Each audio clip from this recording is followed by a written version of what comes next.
Bom, a gente vai começar falando então sobre esse ato feito pelo bolsonarismo ontem na praia de Copacabana. A gente vê aí uma imagem até vamos analisar aqui alguns dos simbolismos contidos nessa imagem do ex-presidente Jair Bolsonaro discursando ali aos seus apoiadores, mas um levantamento do monitor do debate público do meio digital da Universidade de São Paulo feito em conjunto com o Centro Brasileiro de Análise e Planejamento, SEBRAP, e a ONG More in Common, mostram que esse ato, quando a gente compara com outros, foi muito, mas muito esvaziado.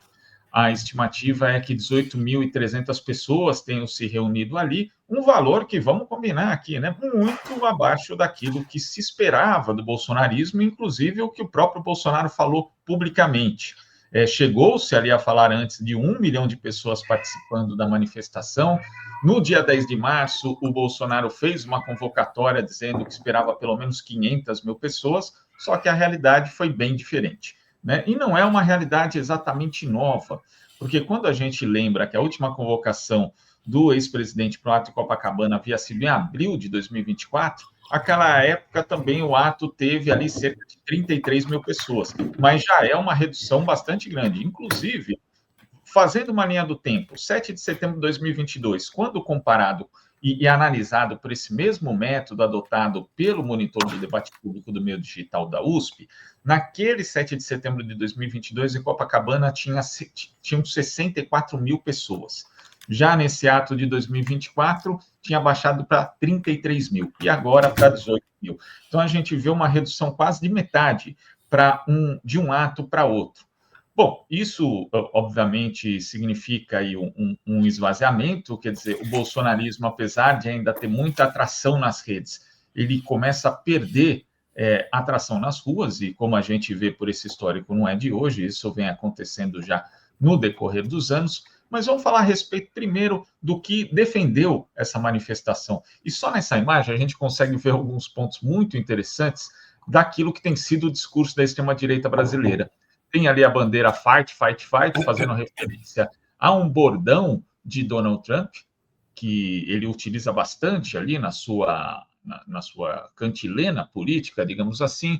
Tem uma imagem de uma pessoa que foi presa pelos atos de 8 de janeiro de 2023, e aí a gente tem toda essa versão que o bolsonarismo tenta vender como essas pessoas tendo sido injustiçadas, e esse foi o principal ponto na prática desse ato.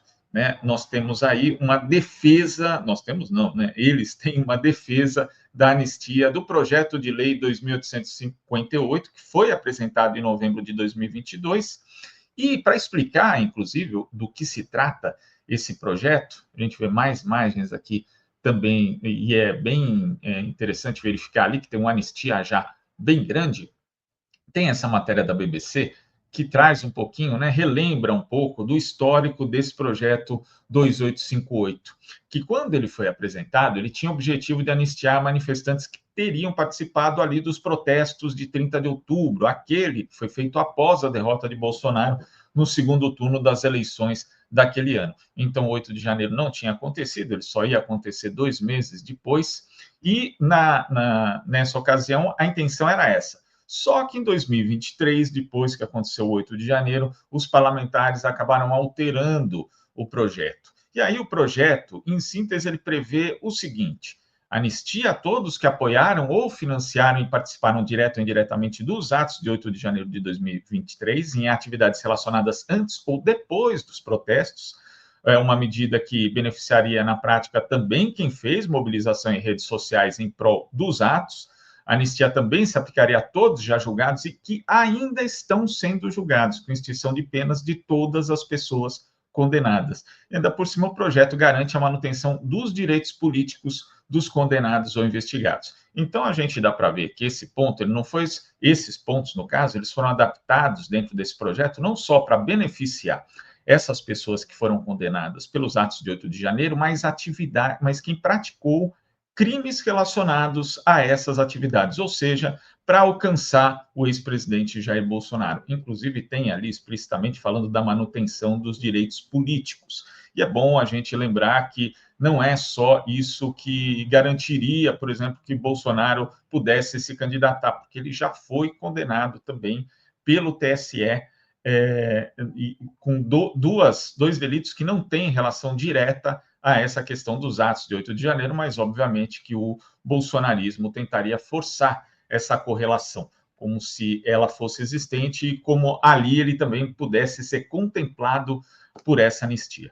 Agora, é interessante a gente verificar também como que isso acabou, né, dá para perceber só por essas mudanças feitas em relação ao projeto original, que ele é bem oportunista, mas quando existe toda essa narrativa a respeito da questão do 8 de janeiro, dessas pessoas condenadas como se elas fossem inocentes, como se o judiciário estivesse promovendo uma perseguição política, principalmente ali na figura do STF e do ministro Alexandre de Moraes, que é o alvo preferido. Ontem foi alvo de novo de Silas Malafaia, que é a pessoa que sempre, nesses atos bolsonaristas, tem a voz para passar dos limites, porque ele, de certa forma, se protege, inclusive se esconde atrás da liberdade de expressão e da liberdade religiosa, que, em tese, não deveriam ser confundidas, mas eles fazem esse tipo de confusão justamente como uma espécie de escudo.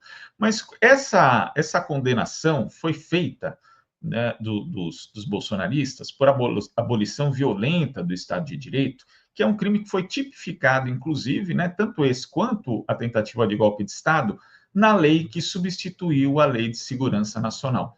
E quando foi modificada essa lei? Em 2021, já no governo de Jair Bolsonaro. Então, nós tivemos o projeto que foi votado e aprovado na Câmara dos Deputados e do Senado, já tipificando essas penas. Então, quem reclama hoje que as penas são muito altas são justamente as pessoas e os parlamentares que votaram a favor delas, que votaram a favor da tipificação. E o então presidente Jair Bolsonaro poderia simplesmente ter vetado também esses dispositivos, porque ele vetou outros dispositivos dessa lei. Só que agora ele diz que as penas são muito exageradas, que não podia ser assim, só que ele teve o poder de modificá-las. Tanto que, à época, ele conseguiu, na verdade, vetar e manteve os vetos, porque o Congresso acabou mantendo ali, mesmo quando fez a análise daquilo que ele tinha vetado, alguns dispositivos, como, por exemplo, o texto estabelecia 5 anos de reclusão para quem cometesse o crime de comunicação enganosa em massa, ou seja, quem disseminasse ou elaborasse fake news. E ali, o presidente Jair Bolsonaro, presidente à época, vetou. Né? Ele não vetou só isso, também tinha o crime de atentado a direito de manifestação. E esse crime estabelecia que aqueles, e principalmente agentes de Estado, que reprimissem na prática manifestações de forma violenta, também incorreriam em crime. E aí houve mais um veto de Jair Bolsonaro. E teve um outro veto que também é bastante interessante, que ele, à época, existia ali também um dispositivo que falava do aumento de penas para os crimes contra o Estado democrático de direito, que, na verdade, qualificava militares e servidores públicos como, digamos, tipos especiais. Se eles cometessem esses crimes, como eles são investidos, no caso dos militares, inclusive investidos de armas pela Constituição, eles teriam sua pena aumentada pela metade, seria a pena mais metade da pena. E o Bolsonaro também vetou isso. Olha só, então, a gente só lembrando, né, que o Bolsonaro vetou esse aumento de pena para militares, dizendo à época que representava uma tentativa de impedir as manifestações de pensamento emanadas de grupos mais conservadores. Então, só para a gente destacar bem, quando se reclama, quando os bolsonaristas reclamam das penas altas, eles têm que ser cobrados, porque eles votaram nessa lei, e inclusive o então presidente Jair Bolsonaro aprovou a lei sem vetá-la, só vetou nesses pontos aqui que eu mencionei, que são muito significativos quando a gente vê a luz do que aconteceu depois, não só no 8 de janeiro, mas também naquilo que a Polícia Federal e a Procuradoria-Geral da República apuraram como elaboração e, em parte, execução de uma tentativa de golpe aqui no Brasil.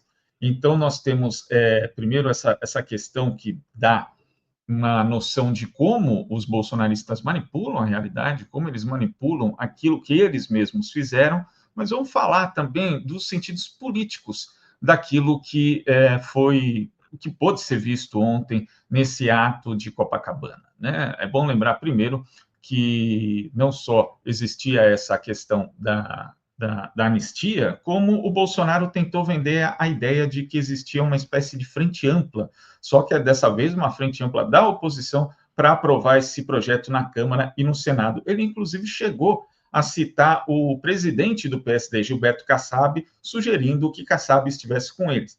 Mas o que a gente vê, não só nas movimentações do Legislativo, mas no próprio comício, é que o Kassab não estava lá. Aliás, nem governadores, como, por exemplo, Ratinho Júnior, que foi muito alinhado, ainda é alinhado ao ideário bolsonarista e muito próximo de Bolsonaro, também não estava lá. Ele que é um governador do partido de Gilberto Kassab. Ronaldo Caiado também não estava lá, e esse aí não é, a gente nem pode falar que é de frente ampla, porque também sempre foi muito bolsonarista, é alguém que está alinhado ao ideário bolsonarista, mas não está mais alinhado a Bolsonaro também, que já está se destacando digamos, desse entorno bolsonarista. Quem estava lá, o governador do Rio de Janeiro, Cláudio Castro, que é do PL, o Tarcísio de Freitas, do Republicanos, o Silas Malafaia, como eu já citei aqui, também o senador Flávio Bolsonaro, e o senador Magno Malta, que é do PL do Espírito Santo, além do presidente do PL, Valdemar Costa Neto. Então, pelo menos pela presença de políticos ali nesse ato, se percebe que as chances de aprovação desse projeto de anistia são muito baixas, mas não devem ser desprezadas, porque a gente sabe que alguns deputados são muito flexíveis do ponto de vista ideológico, então é importante sempre manter essa campanha que já está em curso nas redes, que o campo progressista está promovendo ainda de uma forma, digamos, tímida, até porque, por enquanto, não é uma ameaça séria a aprovação desse projeto de anistia, mas o que os bolsonaristas querem é, se não for possível aprovar esse projeto, manter esse discurso como elemento mobilizador da extrema-direita aqui no Brasil. Um elemento mobilizador dessa base que hoje está carente, né? Primeiro está carente de nomes, porque Bolsonaro está inelegível.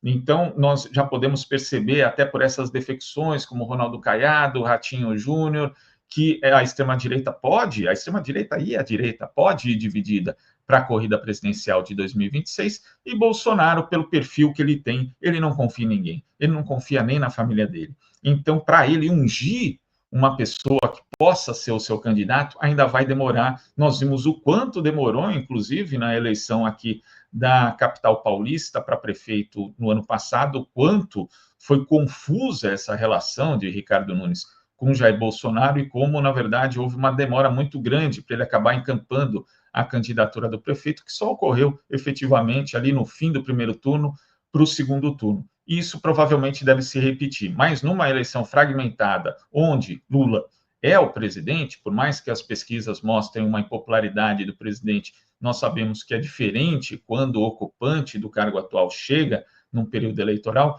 Então, isso é muito.